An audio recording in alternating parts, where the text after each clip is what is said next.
নমস্কার। ধনতেরাসের দিন সোনা অথবা চাঁদি কেনা অতি শুভ বলা হয়।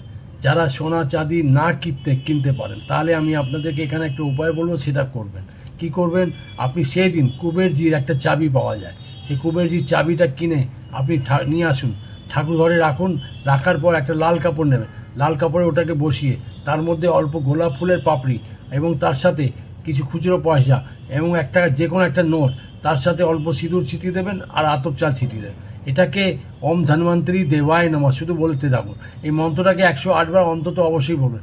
পরের দিন সেটাকে লাল কাপড়টাকে, সেটাকে যে জিনিসগুলো আছে সেগুলোকে বেঁধে ভালো করে বেঁধে আপনি দোকানে ক্যাশ বক্স, বাড়িতে ক্যাশ বক্সে অথবা অর্থস্থানে রাখতে পারেন।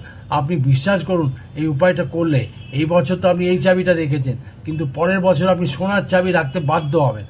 এত ধন বৃদ্ধি এত নিরন্তর বাড়বে, আপনি কল্পনা করতে পারবেন। কিন্তু বিশ্বাস রাখাটা সব থেকে বড় জিনিস। আর মন্ত্রটা 108 বার অবশ্যই পাঠ করবেন।